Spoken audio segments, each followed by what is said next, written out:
Au nom du Père et du Fils et du Saint-Esprit. Amen.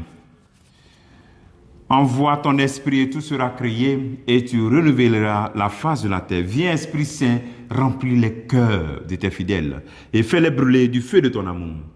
Bien-aimés dans le Christ, nous sommes aujourd'hui vendredi 17 avril 2026 et l'évangile de ce jour est de Jean chapitre 6, versets 1 à 15. Et nous lisons.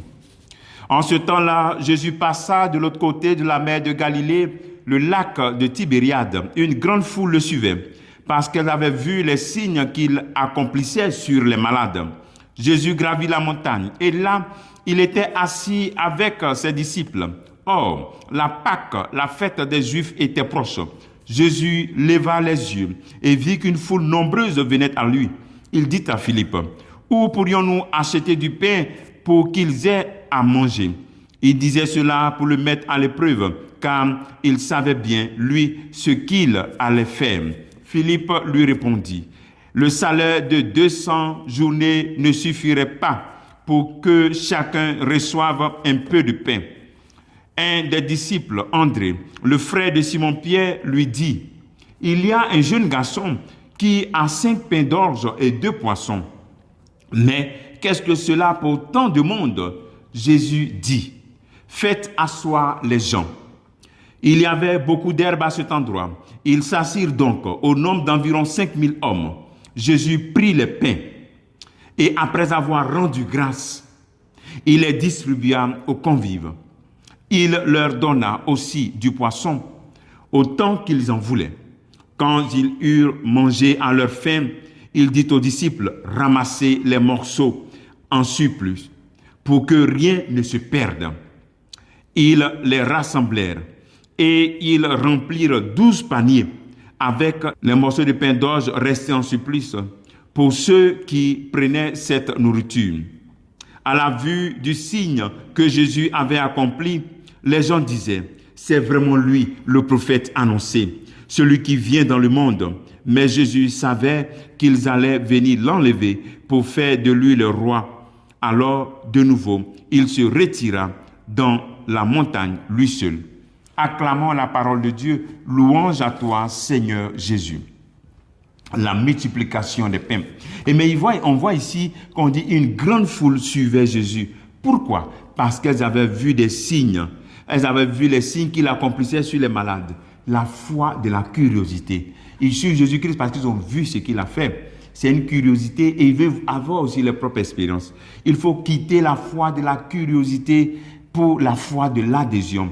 Ne pas suivre Jésus-Christ pour qu'il fasse quelque chose pour toi, mais le suivre parce que tu l'aimes et parce qu'il t'aime. Voilà. Le suivre pour ce qu'il est. Voilà. Et non pas à cause de ce qu'il peut te donner. Le suivre pour ton amour qui doit remplir ta vie. Voilà. Quitter la foi de la curiosité pour entrer dans la foi de l'adhésion. Et lorsque le Christ reçoit les 5 pains et les 2 poissons, il fait une prière qui est remplie de révélations. La prière du Christ peut améliorer aussi ta manière de communier et aussi améliorer ta manière de vivre ton intimité avec Jésus-Christ. Jésus prend le pain. D'abord, il prend. Ok?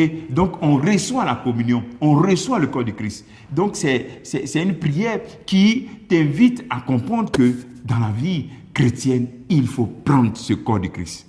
Et quand tu le prends, qu'est-ce qui se passe? Rends grâce.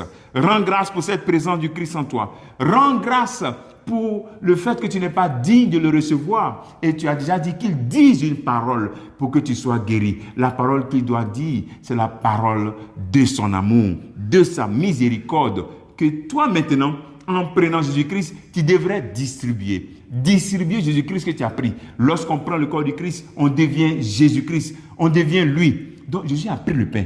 Tu prends le pain, ok? Tu rends grâce et maintenant tu distribues. Donc voici une multiplication qui devrait se produire dans la vie de chaque chrétien. À chaque fois que nous prenons le corps du Christ, nous devenons nous aussi Jésus et nous sommes prêts à le distribuer. Et donc c'est l'abondance de la grâce qui rentre dans ma vie. L'abondance, prendre le corps, rendre grâce et distribuer.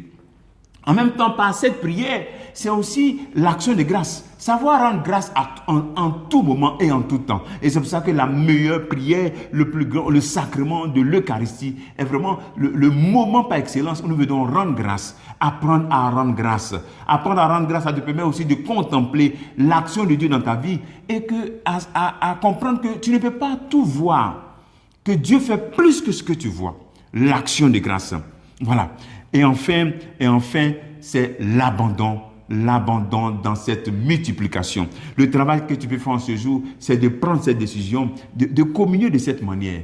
Prendre, rendre grâce et distribuer. Comment est-ce que tu peux rendre grâce aujourd'hui pour tout ce que le Seigneur a fait pour toi, ce que tu sais et ce que tu ne sais pas. Que Dieu te bénisse. Au nom du Père, du Fils et du Saint-Esprit. Amen.